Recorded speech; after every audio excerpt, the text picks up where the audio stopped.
Bonjour, nous voilà au 13e dimanche du temps ordinaire. Tu te rappelles?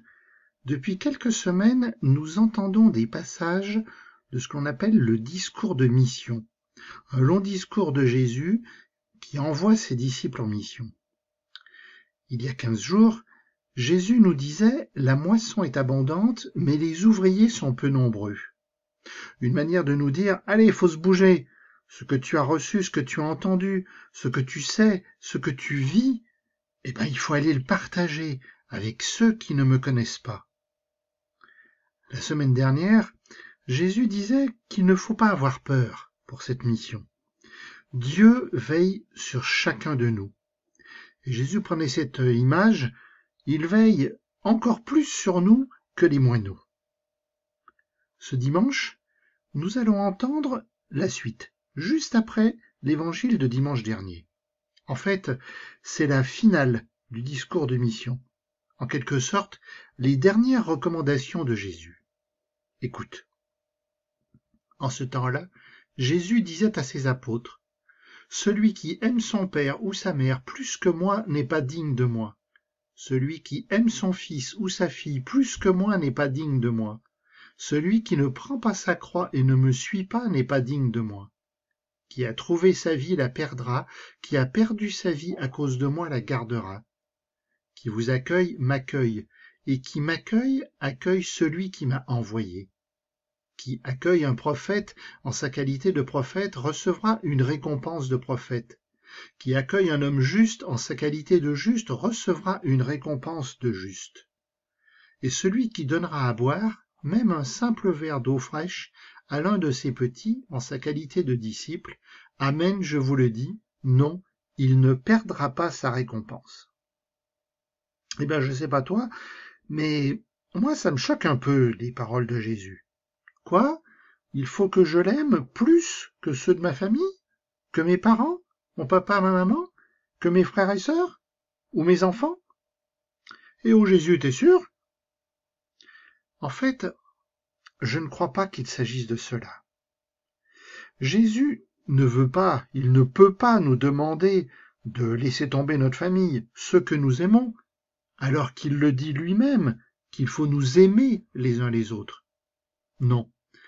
Je crois que ce qui est en jeu ici, c'est en fait la qualité de notre amour. Comment j'aime les autres? Tu le sais, nous le savons tous, Jésus aime chacun de nous, individuellement.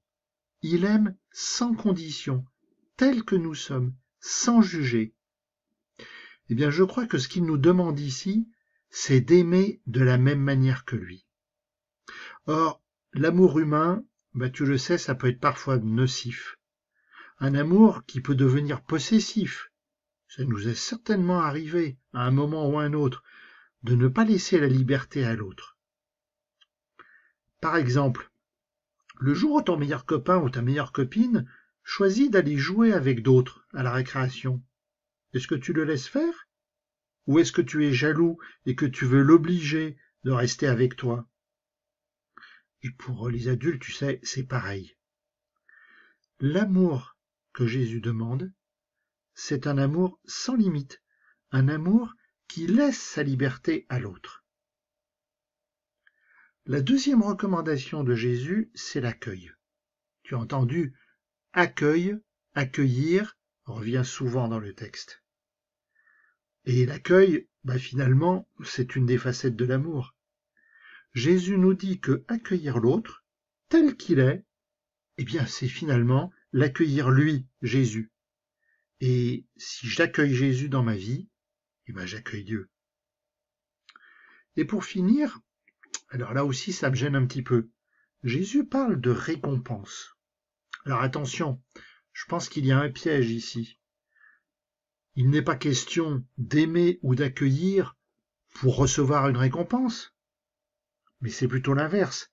Non, Jésus nous dit il faut aimer comme lui, et quand j'aime, inconditionnellement, sans juger, ça amène une récompense. Quelle récompense? Jésus ne précise pas. Mais moi je me dis que la récompense, c'est déjà la joie de la rencontre, c'est déjà l'amour tout ce que je peux échanger avec l'autre. Jésus, c'est difficile d'aimer comme tu aimes, aimer ceux qui ne me plaisent pas, ceux qui me veulent du mal, ceux qui me détestent. Jésus, je compte sur toi pour arriver à aimer. Que les gens ne me voient plus, mais qu'ils te voient, toi, à travers moi. Jésus, fais que mes émotions, mes craintes, mes peurs, mes faiblesses, mes convictions ne m'éloignent pas de toi. Amen.